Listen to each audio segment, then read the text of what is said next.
On December 18, 1940, 1 year before the U.S. entrance into World War II, one of the first 13 B-17 bombers ever made crashed into Mount San Jacinto, killing all 6 crewmen aboard.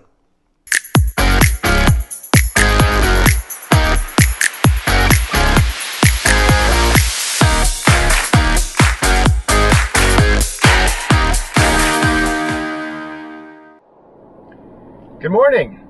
I'm Bill Berry, and welcome to my desert adventures.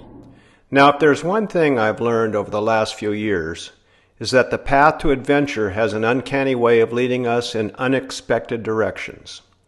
Today, I'm going to take you on a journey that perfectly exemplifies this.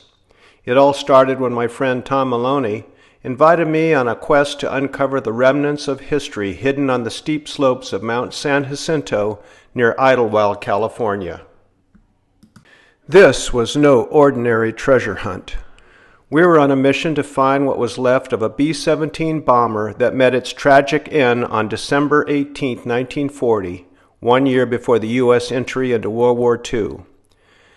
The B-17's wreckage was salvaged by the Army Air Corps and subsequently scavenged by souvenir hunters, leaving little to find on the steep and heavily wooded mountain slope. Armed with the plane's identification number and rough GPS coordinates, we set out to find any small piece of the plane that we could. So we just left the trail, and we think we're about 1/10 of a mile from the B-17. Tom's GPS has got to be perfectly accurate, so I'm not worried at all that we'll just walk directly to it with no trouble whatsoever. Here's the first part that I've seen that looks like it's probably from a World War II era plane, because I've found B-24s like this. And these two pieces look like they're probably parts from it. Well, it's been a steep climb. We're really close to the elevation. We found one part. We're pretty sure those two pieces of metal were below the site, so we've got a little higher to go. Tom found boy, the mosquitoes are bad. Tom found a part below that he thinks might have come from the crash and rolled down the hill or been dragged out during the salvage process. I see a piece of aluminum next to the tree down below me. What would they have been pumping through there? Well, it's got this flange here, pressurized. I wouldn't think fuel, but then again, those engines were big fuel hogs. Yeah. Our hike through the steep and treacherous terrain was not just about discovery. It was also about paying our respects to the 6 young aviators who lost their lives in that crash. We've been hiking for almost 2 hours. We found 5 parts of this B-17 that crashed on December 18, 1940, where 6 crew members died. And Tom, I want to thank you for going through all the trouble to doing the research and finding all this. You gave me the coordinates. But if you'd do the honor of reading the names of these 6 young men who died on December 18th, 1940, I'd certainly think it would be great. It'd be my pleasure, or my honor. Victims were First Lieutenant Harold J. Turner, pilot, Corning, Iowa. First Lieutenant Donald T. Ward, co-pilot, West Los Angeles. First Lieutenant Vernon McCauley, Riverside, California. Staff Sergeant Thomas F. Sweet, engineer. Corporal Frank J., and I'll spell it, J-L-R-A-K, Jurlak, assistant engineer, Salem, Oregon. And finally, Private James C. Sessions, radio man from Bisbee, Arizona.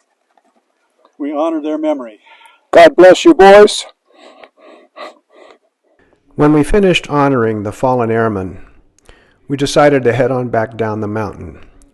But it wasn't 200 yards before we stumbled upon a number of different parts, including melted aluminum, some mechanical parts with numbers on them, and a number of other pieces that most people would not recognize if they were walking through the forest there. As I looked deeper into the history of this particular B-17, I discovered that it held a special place in the annals of aviation. This aircraft was one of the first 13 bombers built by Boeing in their pursuit of a contract from the Army Air Corps. The first plane in this series, known as the Model 299, crashed at Wright Field in 1937, resulting in the loss of its pilot and co-pilot. This incident dealt a heavy blow to Boeing's prospects of securing a contract for the B-17 and almost bankrupted the company. With the specter of war looming on the horizon, President Roosevelt recognized the urgent need for military preparedness.